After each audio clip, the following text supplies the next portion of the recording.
Assalamualaikum warahmatullahi wabarakatuh. Halo Sobat Fosil.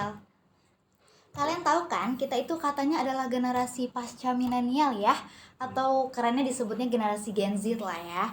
Nah, menurut informasi yang aku dapat nih ya, kalau Gen Z ini tuh memiliki ciri khas. Di antaranya tuh berani berwirausaha. Nah, masalahnya untuk berani berwirausaha, kita tuh harus belajar dulu nih dengan expertnya yang memang sudah terbukti menjalankan bisnisnya.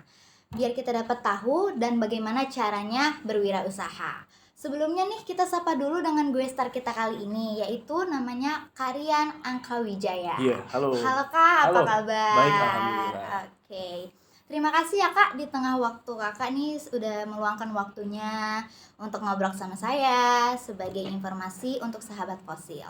Nah, jadi Karian ini pengusaha muda ya yang memiliki usaha bernama Snazzy Boom. Alhamdulillah. Iya. Oh iya, fun fact-nya Karian ini salah satu alumni SMA dari Islamic Village ya, dan Benar. sudah ke internasional bisnisnya. Alhamdulillah. Alhamdulillah. Nah, aku langsung masuk ke tanya sesi jawab aja ya nih Kak ya. Silakan. Oke. Nah, aku mau tahu nih gimana sih awal mula Karian terjun ke dunia bisnis? Awal di bisnis ya. Iya, betul. Awal banget itu emang saya sebenarnya dari dulu kecil itu suka jualan. Oh. Jadi zaman saya SMP dulu saat ekonomi keluarga lagi kurang baik, itu saya jualan gambaran tuh. Oh. Jadi saya kalau zaman dulu itu saya suka banget baca komik gitu kan ya. Iya. Komik Dragon Ball ya, komik-komik anime lah. Iya, betul. Saya gambar lah di kertas A3, saya jualin ke teman-teman saya dulu. Banyak peminatnya ya? Alhamdulillah banyak sih, dari itu kayak cuman dibayar itu kayak 2.000 rupiah, 1.000 rupiah, tapi kan lumayan buat jajan. Iya, lumayan, betul. Nah ternyata dari situlah mulai tuh motivasi untuk berwirausaha itu mulai muncul. Akhirnya udah keterusan sampai waktu di SMA pun, waktu di Islamic Village saya jualan tuh. Jualan dulu saya salah satu gamer juga. Jadi saya jualan aplikasi games gitu. Ya. Itu Kakak buat aplikasi game? Iya, jadi aku ngulik sih. Aku suka bikin website juga, kemudian suka coding juga gitu kan. Oke. Nah, itu di situ aku jualin lah aplikasinya. Oke. Ini Kakak dari kecil nih udah ada cita-cita mau jadi pengusaha berarti ya? Sebenarnya bukan ke pengusaha, tapi lebih kepada prinsip bahwa saya ini pengen berkarya sendiri tanpa terbatasi. Nah, apa yang saya bisa lakukan? Ya udah build bisnis kan. Karena kalau kita punya bisnis, apalagi kita pemiliknya, kita bisa berkarya tanpa terbatasi kan. Kan kita yang punya kan, kita nggak ada aturan. Malah kita bikin aturan kan gitu. Kayak bosnya gitu ya kita iya, ya. Bener. Betul. Nah, aku lanjut aja ya. Silakan. Penasaran nih, aku sama Karian. Kenapa Karian milih usaha rambut nenek nih? Nah, terus terang saya juga nggak pernah mikir bahwa saya mau bisnis rambut nenek sih. Karena ini sebenarnya bisnis kuliner pertama saya, teman-teman.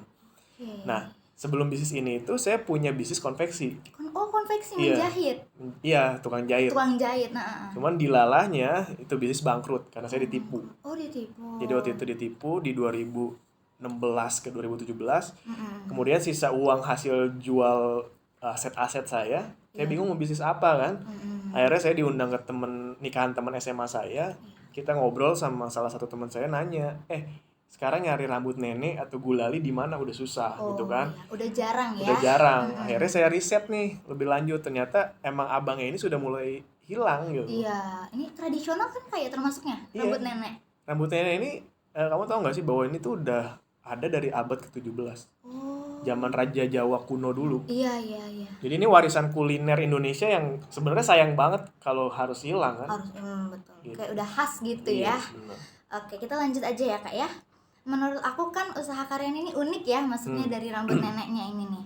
Nah, boleh nggak sih Karian sharing ke Sobat Fosil tantangannya apa aja tuh dan peluang yang dihadapi selama menjalanin usahanya nih? Oke, pasti banyak banget lah tantangan kan. Betul. Apalagi fase bisnis tuh mulai dari nol juga. Dari nol, euforia, kemudian kita nemuin realita bahwa ternyata nggak seperti yang kita bayangkan. Betul. Gitu kan, nggak cepet growingnya. Jadi banyak banget. Tapi pada intinya apapun bisnisnya sih akan temuin tadi challenge atau tantangan yang pasti suatu saat mau tidak mau harus kalian terima, bahwa realita misalkan kalian rugi atau kalian mungkin ditipu gitu ya. Kan ya itu memang harus diterima karena itu sebenarnya adalah investasi kamu justru supaya kamu bisa berkembang berikutnya, Iya. batu lompatan.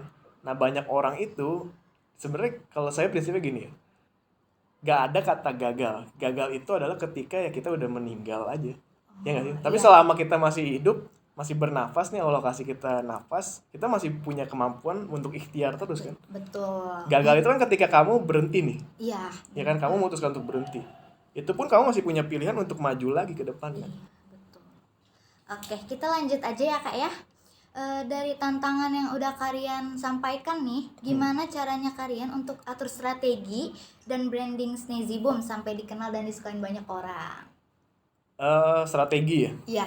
Oke, bicara strategi sih yang pertama, apalagi di zaman sekarang gitu ya, kita udah harus penting banget manfaatin yang namanya online sih, online media Betul. sih. Nah, kan orang-orang rata-rata sekarang online gitu ya, gadget yang diutamakan gitu Iya, ya. sosial media kita lihat nih apa yang lagi hype, Iya. lagi tinggi traffic ya. Mungkin kayak sekarang TikTok atau Instagram Iya. atau e-commerce misalkan Shopee, ya Iya. kan, atau ya lihat aja potensi yang di sana.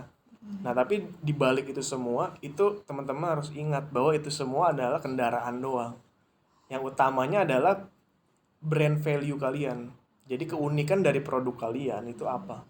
Nilai brandingnya apa yang kalian bisa tawarkan ke konsumen, Iya, ya kan? betul. Nah kayak nanti jualnya di Shopee, di TikTok atau dimanapun itu hanya sebagai kendaraannya. Iya. Tapi kalau fundamental dari produk kalian aja nggak bagus sebetulnya, susah untuk jualan di sana, di media apapun. Iya. Belum tentu laku juga, bener. Oke deh, kita terakhir nih Kak, pertanyaan terakhir buat kalian. Boleh nggak sih kalian tuh sharing ke aku ataupun ke Sobat Fosil tips menjadi pengusaha muda, dan atau ada pesan gitu untuk wirausaha muda yang baru mulai atau baru mengembangkan usahanya nih?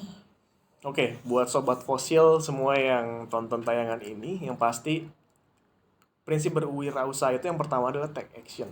Jadi mulai aja dulu, jangan malu. Sebenarnya konsepnya gitu. Karena banyak orang itu yang belum mulai aja, bahkan banyak yang udah kebanyakan ide tapi nggak mulai-mulai. Iya, malu gitu Malu, ya. penting banget untuk start action aja dulu. Iya. Ya kan, misalkan hari ini kalian punya ide bisnis, ya, kemudian besok mau dimulai, cari start small-nya, langkah tercepat buat dieksekusi itu apa? Kayak gitu. Kebanyakan orang terbatasi di sana. Iya. Percayalah ketika kalian udah ngejalanin, apalagi kalian dapat misalkan profit atau omset pertama kalian, terima uang dari hasil jualan itu, Iya. kemungkinan besar kalian akan ketagihan buat, oh kayaknya gue bisa ngelakuin ini deh, lanjutin. Lanjut. Nah tapi kan kuncinya tadi kan memulai awalnya Memulai. itu yang susah. Jujur aja sih kayak aku tuh awal-awal aku tuh malu sebenarnya buat usaha. Sebenarnya mama udah pernah nyuruh, ayo kita misalnya jualan, kan mama kan suka masak gitu ya, suka masak gimbap, makanya bakal aku Oh suka iya, gimbap. variasi ya. Oh, menarik.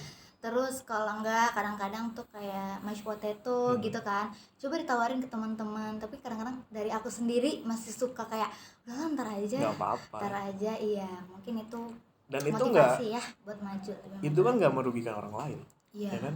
Betul. Ya kan? Nggak apa-apa menurutku. Ya tadi, apalagi kamu lihat bahwa mama kamu ada potensi, ya sekarang tinggal gimana kamunya untuk take action aja. Iya, oke deh.